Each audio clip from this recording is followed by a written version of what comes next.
today's presentation, I'm going to talk about my experience at GrrCon last weekend. I don't remember exactly what it stands for. It's Grand Rapids something convention.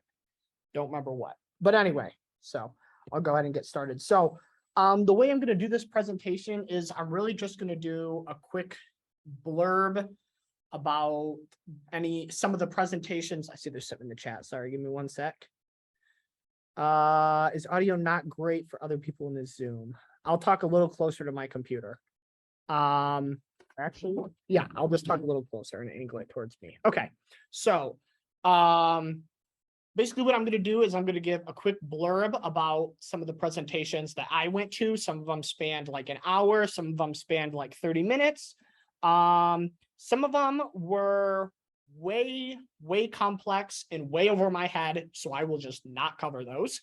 And the ones that I did get a gist on and I thought were good, something you guys can enjoy and get something out of, I will talk about those. So out of the ones that I talk about, you'll probably only see like half of the ones I went to. The other half, either I was like, okay, I kind of got the gist, but it was real complex, or some of them that were like how to break out of like a VM into the actual host machine.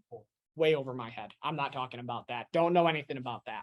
So it was cool to see. I recommend that you guys go if you get the chance. I know we'll talk about it like going next year and that kind of thing, but it was a really cool experience and you can learn a lot of stuff. So anyway, the first presentation I'll talk about was titled Looking Ahead in Security.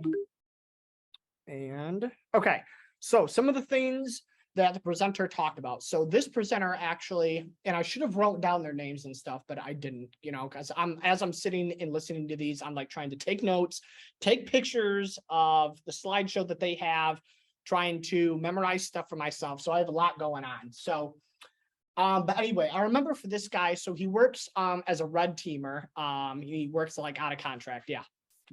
Is this the same style as like GrrCon is, where there's presenter after presenter after presenter? Yeah, it was more of like, so they had 3 big like ballrooms that they had presenters in, and then they had a list of all the different presentations that were going on at different time slots. You got to like pick out of the 3 what ones you wanted to go to. So yeah, that was basically just it. Yeah. Yeah. And also other videos uploaded like GrrCon uploads? No, they did not have any of these videos. So nope, there were no videos on these. I actually, you know what? I take that back. GrrCon themselves, people running it, did not record any of them. If someone wanted to record themselves doing it, or had someone like, because some of these were with companies, right? Some of these presenters were with companies. If they wanted to record it with the company, they could. So some of these you may be able to find online, but I can't make a promise for all of them. And I'm just checking chat here to make sure. By David Kennedy. Okay, so Isaac knows who presented this. So there you go, David Kennedy. Anyway, so he just did some red team stuff, and yeah. So some of the things he talked about, security programs and processes take a long time to implement, typically longer than it takes an attacker to circumvent said programs and processes. So he talked a little bit about this. He was like, even if you have a really good security team, it will take your security team longer to get an implement working 100% than it may take an attacker to just circumvent that issue or circumvent whatever you're putting in. So he's like, really the big gist is that you have always got to be ahead of the attackers, or the hackers in this case, because if you're just trying to beat them one-on-one in a race, it's really hard. It's a lot easier for them to break in to a system than it is for you to patch and try to cover all your holes. So he's like, really, you got to be prepared. If you fall behind, then, you're really going to be struggling to catch back up. Another thing he talked about was 10 years ago, red team and blue team were quite separate. Today, it's difficult to have a robust and secure network without both the red team and blue team working together. So, kind of like it says, at some companies, you'd have your red team and you have your blue team. They work pretty separate, not together at all. The red team kind of does their own thing. The blue team kind of does their own thing. They might exchange notes here and there, and that's it. Today, that's not the case. You really can't have a super secure network without both of them working together daily. Red team discovers something, lets the blue team know, blue team fixes it right away. Blue team might have some questions or some things they want the red team to test, and they test those right away. That back and forth is kind of something that he talked about is really important, and something that to have a secure network, you got to really have today. The last thing, the best defense is a good offense. He talked about the importance of the red team in networks, and how, even companies that think, okay, we may just want our IT guys to do some red team stuff. He's kind of like, it's really best, if you can hire in or have someone contract your red team work, that's really best, instead of having to try to have other people who aren't trained in the field of red teaming do some red teaming stuff. So, all right, next slide. So something else he talked about, kind of the way some of the hacking is done today. He talked about this group called Lapsus. They're the ones behind like the recent Uber attack and that kind of thing. They're the ones that are doing that. And then I have just a blurb here from Wikipedia about some of the things they've done. The Brazil Ministry of Health, Okta, NVIDIA, Samsung, Mercado Libre, Ubisoft, T-Mobile, and Microsoft. These are just some recent hacks that they've done. All right. So clearly they kind of know what they're doing. These are all within 2022, except for the Brazil Ministry of Health. So it's like, okay, so these guys clearly know what they are doing. What kinds of things are they doing to break into these systems? So one of the things that he said that they are taking that's a different approach to a lot of other organizations that are into like hacking and attacking systems is they focus on the application layer. A lot of other ones, they may be focusing on like physical or networking. He's like, their big focus is the application layer. Another thing he said that they use to break into T-Mobile, Microsoft, and Ubisoft is instead of just attacking the on-premise network that they had, they went after their cloud services. So they attacked the cloud services. Once they were able to get their foot in the door in their cloud services, then they're able to make their way into the on-premises servers, which is what they are really wanting. That's your golden gate right there. That's what you really want. Yeah. This was a thing that there's a game called Titanfall 2. And basically EA, which was the company that created the game, they stopped maintaining the servers, and so the servers were still active, but there was no security patches or anything. And two specific hackers decided that they wanted to play against everyone who was bad in Titanfall 2.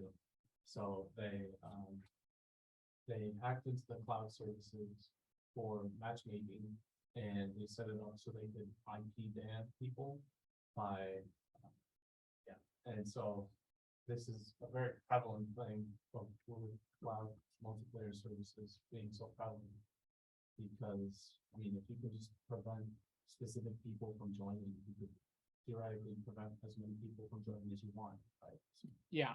No, that's a good point. A lot of people are like, okay, we just need to focus on securing our on-prem, and that's it, and maybe a little bit in the cloud. Did the Zoom hear what I was saying at all? Got most of it. I didn't get it. Okay. So we should go up there to talk. Yes. Yeah. Yes. So, but yeah, so really, even if you put all this work into securing your on-prem and all that kind of stuff, if your cloud stuff isn't secure, that's just an easy route, easy gateway right into your on-premise network. So, next big thing he talked about, this is one that was really interesting to me. Push notifications for two-factor authentication are bad. And I bolded it and I've made it red because he pushed this hard. Having notifications for two-factor authentication, like what we have with Duo, are just bad across the board. You can see here, there's a 94% chance of users selecting yes when prompted more than once for two-factor authentication. So they receive that first notification, they may decline it, right? The 94% chance that on that second notification, the end user is just going to be fed up with it. They'll just select yes, so it doesn't bother them anymore. He gave an example of when he did an attack on a network. He said that basically I think he said nearly 80% of the people just selected yes on the two-factor authentication the first time it notified them. It notified them, they're like, yes, done. And it let the red team in. So he really pushed for the push notifications are bad. Another one is, let's say they're not in this, they're in the 6% that doesn't accept them the second time. He said another thing that they can do is a breach system can spam these notifications until the end user finally accepts. So they can just hit you with notification over and over and over and over and over. And unless you're going to power down your phone, you're just going to keep receiving these notifications until you select yes, right? Yeah, Dimitri. Did he say specifically, like just no notifications or leave an alternative? No notifications. Yeah. So his, I was going to talk about here at the end, but his alternative is like, do what the Microsoft Authenticator does or the Google one. Just have it so it's like a 6-digit or 5-digit PIN that you just enter in, and then that's it. And then it changes after, 10, 15 seconds. He's like, that really is the answer. The push notifications just cause issues. People just want to just accept them and be done. Yeah. Did he talk at all about like email and or text notifications as well? Yes, I think that falls under the same category, especially, I mean, email, if you don't have like email notifications set up in your phone, then whatever, but text, you get a notification with a text. Yeah. An app like Duo, all of those things where you would get or potentially get a notification, he's like, it's just bad, don't do it. He recommends that to all of his clients that he works with. Isaac says 94% is blowing his mind. Yeah. So really, that was something that was really mind-boggling to me. Like Isaac said, that 94% will just select yes after being prompted like twice. So another thing he talked about, he said what got him in on a system is a phishing email stating that upgrades in 2-factor authentication systems are happening on X date, let's say this Friday. Please accept all 2-factor notification requests. He said he was doing a red team job somewhere. Everybody accepted it. He sent out a phishing email like that. Everybody accepted it. Everyone. We're like, oh yeah, yep, this is planned. And they just accepted it. So he's like, really, the notifications, just don't do it. Just don't do it when it comes to 2FA. So, all right. Any questions? Because I think that is, oh no, I have one more. Sorry. I'll say any questions about that before I move on. Yeah. Did you try applying this advice to like your Duo? No, I did not. I did not try applying this, but this next one, I did actually do it in my own home lab. This next thing he talks about. So, and I will say anything here that I'm showing here, don't try it at home don't try it at home. Try it at home. Don't try it on a real network. Okay. Because this next one is pretty bad. All right. Because this one, I definitely tried as soon as I got done with the presentation. All right. So this was basically his big point was detection criteria is fragile out of the box. His big thing he talked about was Windows Defender. He's like, Windows Defender is good if you configure it correctly. If you configure it correctly with anything, really, it's good, right? I mean, that's obvious, but really stuff is fragile out of the box. You really have to go through configuring it. So this I actually tested as soon as I got done with the presentation that night. This was one of the last ones of the night. So this is basically just a reverse shell in PowerShell, right? I try to run it. Windows Defender says that the script contains malicious content and it has been blocked by your antivirus software. All right. One thing I'll say, this is also, I was running this on Windows 11, the most recent version. And what I'm about to show you, Windows is aware of, and they're working on a patch for it. All right. And this has been an issue, and then it somehow came back. I don't know how, but this in the most current version of Windows 11 is live. So you can see here that I have highlighted this get bytes. All right.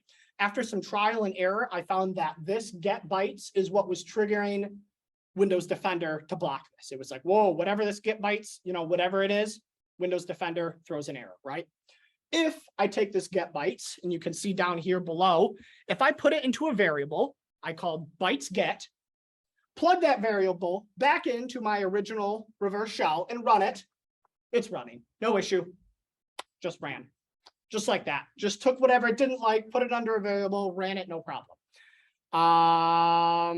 Yeah, I mean, there's not much more I need to say about that. Like I said, Windows is aware, and I think there was like some kind of emergency patch that was put out. It was like, it was only live for a short period, should only be live for a short period. And then he said this was an issue way back in like Windows XP or Windows 7, and somehow with the Windows 11, it trickled its way back in. So I don't know, is this something you've heard of before with? No, okay. So anyway, yeah, so he said it was an issue before, way back when, somehow it's made its way back. But anyway, this is me testing it. These are screenshots from my system. So, all right. And we got some more stuff in the chat here. Okay, so next up. Oh, this was another interesting thing. So sites like LinkedIn can be used for social engineering. So, we kind of think it's like LinkedIn, good place to network, good place to connect with people. He's like, when he does red teaming, this is one of the first places he looks. He gets the contacts of the IT directors, any security teams. It takes a look at who they're linked with. So you can see here, if you have a connection with a sales rep from a firewall company, chances are that's the firewall you use. So if you have a connection with, Fortinet, chances are that's who you're going to use. Connection with an antivirus employee, CrowdStrike, if you have a connection with them, chances are your company could use something like CrowdStrike. He's like, now, not all the time, but he's like, it's worked a surprising amount of times. You have a connection with someone from a company that offers a product, chances are that your company is using that product. And then he's like, one of the things he loves to do is fake a message from that trusted individual. So, you're like, oh, hey, I'm Bob from CrowdStrike. Well, then you fake a message, from Bob from CrowdStrike. Your IT guy's more likely to be like, oh, Bob from CrowdStrike, what's up? So just some other things to consider. So, yeah. There's a horror story that went around Reddit where. Oh, yeah, you can come here. Yeah.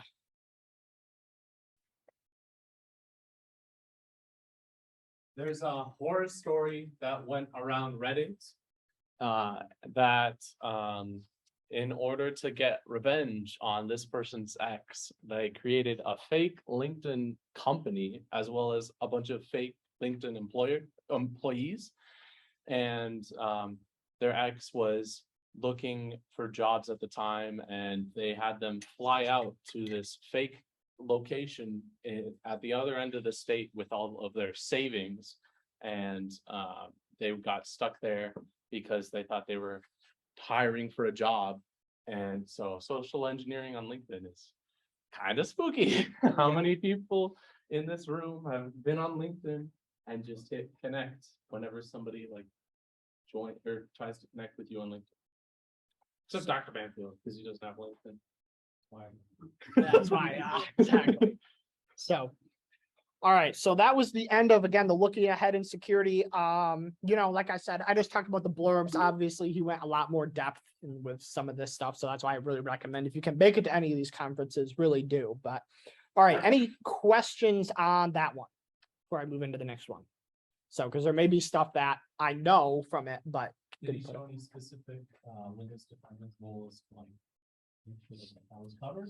not really. It was more of like configure it for your network. There is no right answer, right? So configure it for your network, so if somebody, let's say, you have a script somewhere that somebody runs that's got to use that get bytes, or something like that, then it's like, okay, well, you don't want to block that if somebody, if you have a script that you need to run that uses that. So really, he's like, use your common sense, only configure what you need, turn off everything that you don't need, obviously, right? Another thing is in competitions, how a lot of competitions that are blue team and red team competitions include like GitHubs that you have to post any scripts that you're going to use in there. That's mainly for blue team competitions, for example, CCDC. And I talked to some of the red teamers for CCDC from last year, and they said that some of the other teams had left malicious scripts in other, like the GitHub, so that some other teams would just be like, oh, I should run all these scripts from the GitHub just because I was too lazy to make scripts. And they would like completely disallow everything related to security and the group policy and everything. Yeah. And so there was a point in time from last year where we weren't last place. Right. And that's why that team made Yeah. it to last place. And that was pretty fun So, to know the context behind it. all right. Any other questions? I'll get moving here because I have a lot. By the way, this was also all the stuff I'm talking about today is just day one. I'm making a separate PowerPoint for day two. Mostly because I don't want it to go on forever because we have CTF practice, but also because, I have a lot of stuff to talk about. So it's only 2 days. Yep. It was Thursday and Friday. Friday is a little shorter, right? Because like it gets done at like 4:30ish, so. How late did it go on Thursday? Till like 6 o'clock, that was when the presentation stopped. I probably didn't leave till like 9. And then everybody went to the bar after because they reserved a bar. So go when you're 21 too. They were giving out free alcohol and a lot of it. So anyway, okay. So security control validation. So the big main point this guy pushed in this presentation was being compliant is not the same as being secure. All right. If you're compliant with whatever standard you want to use, doesn't matter. That does not mean you are secure. So, for example, it used to say in some compliance, certifications that you just had to do a pen test, right? You just had to do a pen test yearly. Okay. Didn't say who had to do it. Didn't have to say, it didn't say how thorough it had to be, just said you had to do one. So literally having a toddler perform a pen test fit the criteria for having a pen test for compliance, right? So that would have fit it. It just said you got to do a pen test yearly. Okay. Now, obviously these have been changed today, but I'll talk a little bit more about that. So the next big part, he said, in fact, most companies that have been breached exceed any compliances they have. All right. So it's not like these companies that are getting breached, they're not meeting compliance. All right. They have everything they want. They exceed a lot of the compliances they have, and they still get breached. So you'll see here, compliances are difficult to change and many are outdated. So, a lot of them, it's hard to change them. It's hard to keep up with the times. If you look at a lot of compliances today, like he showed, a lot of them don't even mention Windows 11, right? They just mention you got to have this, this, and this for Windows 10. Now, while there are a lot of businesses that are still using Windows 10, there's also a lot that are upgrading to Windows 11, right? The compliances say nothing about that yet, right? Now, they're slowly getting there, but again, they're difficult to change, and many of them are outdated. So it's just something to think about. So the big thing he pushed, I'll get you one sec here, Dimitri, is that you follow the spirit of the compliance, not the letter, right? So it makes sense that you wouldn't have a toddler perform your pen test, right? Now, the letter of the compliance says, well, that's fine, okay? But that's not in the spirit of it, right? That's not in the spirit of the compliance that you have a toddler perform that kind of thing. So really, the big thing he pushed is that you follow the spirit of it and what they want from you, and not so much exactly what the text says. Yeah. So this was something that Professor Krieger talked about, I think over the summer, during one of our very few meetings. The cybersecurity insurance is also, they're vamping up what they require. And so having proper compliance, write-ups was one of the things he talked about, and that I think that was the first company that actively didn't get a payout from their cybersecurity insurance was at the beginning of this semester. Yeah. First ever big company, and it was because their compliance was crap. Right. Yeah, exactly. And one of the things he also talked about too was that cyber insurance doesn't cover everything. For example, a lot of them out there that he works with, especially with what's going on with Russia and Ukraine, they do not cover that kind of thing. If you got breached by Russia or something, because it's an international thing and it's political or related to some form of terrorism, that's something they wouldn't cover. So it's only if it's domestic, right? And payouts as well. They don't. So, all the yeah. Especially the bigger ones. It's right. We're not gonna pay $800 million. Sorry. So, yeah, it's something, I don't know if that's something you have anything to, That's not my experience, but. No. my experience is different. Yeah, so I don't know. I get everything. Yeah. Hackers accept their money because they want the reputation that. Right. You give me money, we're gonna get your shit back. Right. Exactly. Yeah. So, and again, I don't know. I just know that was something he talked about was that, sometimes when it comes to those international and political Yeah, attacks. It's attacks too, but the one school system, I think it was attacked by Russia. Couldn't remove this Right. part of warfare. Yeah. Insurance is like any other insurance. They look for it, not have it. Exactly. Yeah. So. And then, one of the quotes he said that I wrote down is the false sense of security is the only kind there is. So, all right. Oh, okay. So in 2021, Cobalt performed a study/interview of many different companies. This ranged from small companies to large companies. All right. Their results, 58% of them said that they performed pen tests, but they were very expensive and only performed them when they had the budget to do so. 58%. All right. 42% said they were too expensive to perform at all. So now you got to remember, these aren't all massive companies. Again, these range from some smaller to some mid-size. But again, 58 said that they only did it when they had the budget to do so. 42 said they were too expensive to perform at all. Of the ones that did perform tests, only 63% of their network was tested. So that left basically a third just untested. When they perform the test, they're like, oh, just test these two subnets, forget about this, right? Or that kind of thing, only test our servers and not our end machines, right? Only test our end machines and not our servers. So really, only 63% of their networks are being tested. Tell you that they're the inside of our network doesn't test it. Just test our teams and stuff. Yeah. So, yeah. This was something that was brought up in my risk vulnerability analysis class. There was the IPSI water company was ransomware recently. And we talked to him about like who was running all the tests, and it was them. And so the network guy was like, yeah, I know what's secure, so I only test the stuff I know isn't secure. Yeah. And, So, we didn't say anything, but still. yeah. So, Isaac said he'd love to hear a smart person talk about how the financial incentives of a cyber insurance discounts drive security requirements versus how regulatory body bureaucrats drive security requirements. Yeah, that would be something interesting to see. So he did cover a little bit about that, but again, that was stuff that started to go a little bit over my head. Outsourcing GRC along and testing. Not really. I think it might be, I'm trying to think, was somebody that talked about it a little bit. I want to say that might have been in day 2 a little bit, but Yeah, because they're right. make sure that you're applying to cover your stuff, you're not hierarchy. Exactly. Yeah. No, that was something that some people talked about. Some of the talks that people did, again, some of them were sponsored by companies, right? So they would definitely push for that if that was something that they offered, right, in their presentation. Why? Yeah, exactly. If somebody's trying to sell something, though, they're like, oh no, you don't need that. Like our product here can cover that.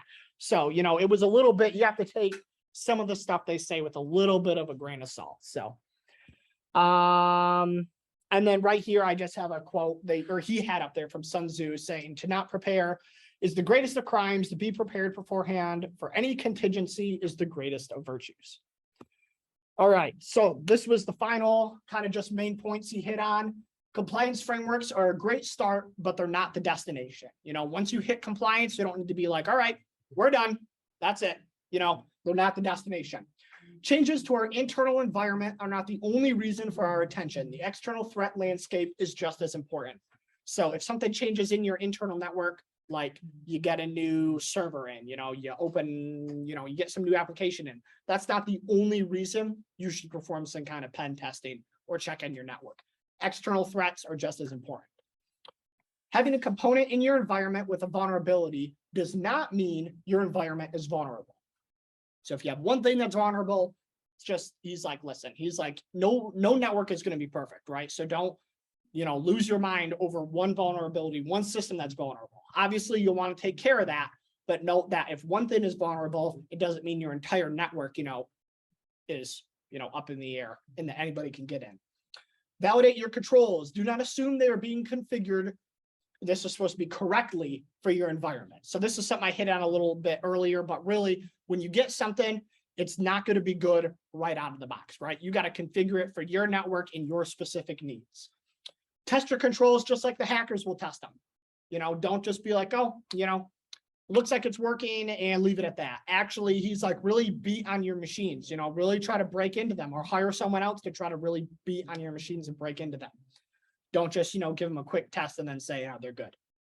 Run attacks throughout your whole network, not just point components. So, like we said earlier, they only test 63% of their network. So, or that's the average. So really don't just test the big points, your web server or your servers, test everything on your network. Keep your testing updated to reflect today's, not yesterday's threat landscape. The threat landscape changes day by day. So whenever you perform tests, test them with the most up-to-date and current things. And then finally, validate controls continuously. Do not wait for a year to go by. Pretty simple. Don't update your stuff once a year, right? Do it weekly, daily, monthly at the latest. Don't update your firewall once a year or that kind of thing. So, all right. Any questions? Anything to add? Anything? Okay. All right. So this one was pretty short. This was just about botnets.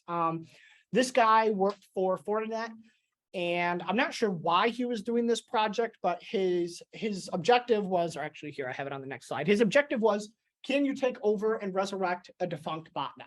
That was it, right? There were a couple things that he used. One of them was called build your own botnet. I have the QR code here. Again, if you use this, don't actually build a real botnet, okay, and do stuff with it, okay? He did a demonstration. He had like 3 virtual machines that he was using, all right? Also, there'll be a bunch of other links that I'm going to have. They'll all be at the end. I have a bunch of QR codes because this next stuff, there's going to be a lot of links. And I'm going to let somebody in quick. Okay, so one of the things he encountered was that he could not take over modern botnets, right? Modern botnets, he said, used encryption and signatures for verification. So he really was going after older botnets. I forget, like I said, this one was pretty short. So I think this might be the only slide. Okay, yeah. So that's the after. So really what he did is he's like, okay, I'm going to try to resurrect a defunct botnet. He was able to just kind of scrounge their internet, look on the dark web a little bit, was able to find something that someone was selling. It was a botnet that they were selling, an old one, right? He was able, just by talking and social engineering the guy on the other end, able to get access to one of the machines, right? One of the botnet computers, just because he wanted to see what was on there. From there, I don't know, he talked about some stuff that was way over my head. Long story short, he was able to get control of it and boot up this basically defunct botnet. And then obviously he took all the computers, wiped the botnet stuff off of there and kind of returned them to their original state because he's not a bad guy. But that was just kind of cool. Again, I really can't do it justice for what he talked about. He talked real in depth about some ways he got into it, some ways he could figure out some stuff. But this is one of the things that he said he saw on every computer that gave away that it was a botnet. So, or part of a bot in a botnet, was command and control remote shell software, modified routing tables, infected registry, boot up modification, execution path hijacked, auto start settings modified, and modified Windows services, such as allowing greater access than system administrators. So he's like, these are some things that I saw on all the computers that he looked at. I want to say him and his team looked at like 100+ computers that were part of a botnet. So it was quite a few. And these are just kind of some of the things that he saw on them. So, all right, next up, forensic investigation methodology. So this one, he just kind of went on to talk about, what is a forensic investigation? He said that it's all about moving from the unknown to the known and then further to the provable. He kind of went over like a mindset, which was similar to the scientific method. He's like, you got to create a hypothesis, understand what evidence you need to prove it, determine if the evidence is even attainable, review and analyze the evidence, and then confirm if your hypothesis is correct, incorrect, or unable to be determined, right? So these are the kind of things that he would talk about. You would be like, all right, when you make your hypothesis, kind of look at all the information that you have, kind of come up with an idea. He's like, you'll shoot down a lot of them right away. Understand what the evidence is. He's like, you couldn't, chances are you only have like a couple machines to look at, right? You're not going to have like 100 machines to go through and kind of pick around at. So just from a forensic perspective of law enforcement or from he did not say, did not say. I'm gonna I was gonna say I assume it's law enforcement because it's like you got to come up with a hypothesis, right? And like kind of thing. So I'm gonna assume it was law enforcement. But he did not work for law enforcement. So I don't know if his was like a company you would hire in and be like, hey. There's more people that I'm one of those people that are in law firms. Okay. I'm understanding that argument. Yeah, right. So this, I think he was more on that law enforcement kind of side. So especially with the, create a hypothesis. You don't want to, right.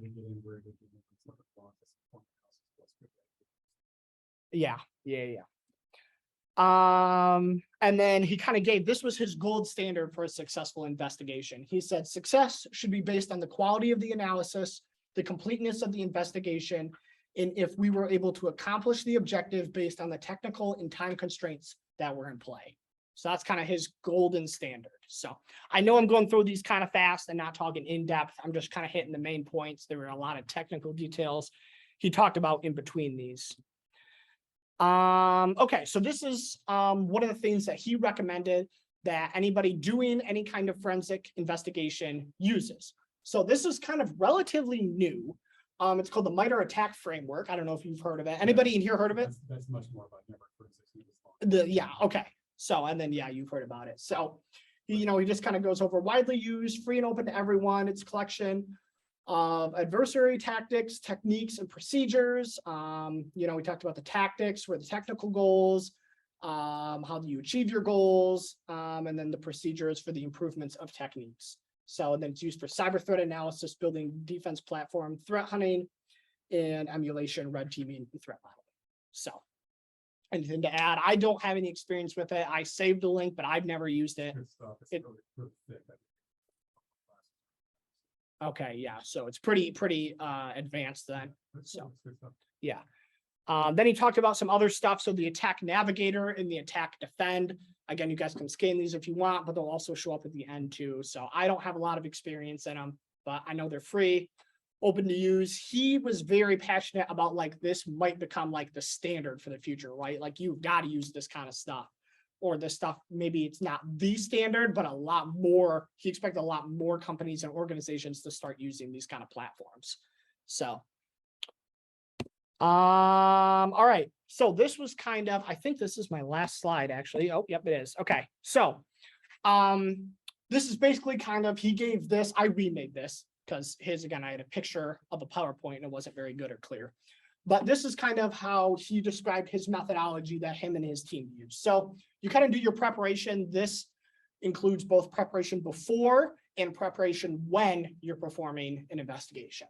Then you have your detection and analysis, looking around, looking at your logs, analyze your stuff, that kind of thing. If you're able to find something, and another example he gave is you do this kind of thing if it's live too, right? You're like, okay, somebody's in our network, right? Or you have some kind of malware in your network or something like that. Containment, after you do detection and analysis, then you eradicate and recover. Chances are he's like 9 times out of 10, you're going to be coming back to do more detection and analysis because you'll go to eradicate and recover, you'll find something new, you got to come back. He's like, these steps right here, you'll be doing over and over again.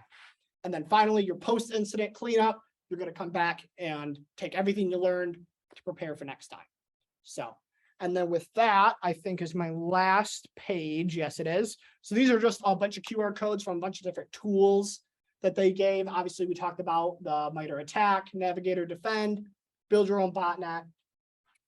For the forensic one that I just talked about, this is a GitHub that he gave. It gives some notes that he has, some templates for performing a forensic investigation, and some templates for some reports. Another team, or I guess this is really a company that was there, is called TrustedSec. Has anybody heard of TrustedSec? No? Okay. So they have a bunch of open source tools. They have some paid ones as well, because they are a company, but they have a lot of free open source tools for people to use. A lot of them are related to like trying to get like reverse shells or some defensive tools. They seemed really good. They had a lot of interesting stuff. So I put them on here. This is a link to their tools download page. Noise total was in another presentation that I didn't talk about because a lot of it was over my head, but basically think of it as like a page or a website, really more of like, actually, it's more of like a GitHub kind of thing. But you take it and you can upload the files that it gives into your firewall. And basically what it does is this is a collection of reports that people have of false positives from firewalls, some common ones. So like some of the examples when I went onto the website and looked was like Steam. A lot of people were like, hey, Steam is being flagged in our firewall because of something, right? Or Microsoft is flagging our firewall for something, right? People will be like, okay, they'll report that, they'll make a rule, and then that can be automatically out of this website be uploaded into your firewall to help reduce the noise, that your firewall has, the amount of false positives. So obviously there were some security concerns that some people had during this guy's talk, because he was kind of trying to sell this tool a little bit. About, just having something just automatically upload firewall rules, right? Like there's some security concerns around that. But overall, it seemed like an interesting idea to be like, okay, this is something that a lot of people, are experiencing as a false positive. Somebody writes up a rule about it. It gets the green light, automatically goes out to people. And then when it's no longer an issue, it can automatically be removed. So the last thing is this immersive labs. This was like an online lab environment. They had some free labs. They were advertising a lot towards students. So I plugged it in on there if you want to take a look at it. I haven't, but they looked like they had some good stuff. Yeah, I'll go over it and see whether it's blue team or red team involved.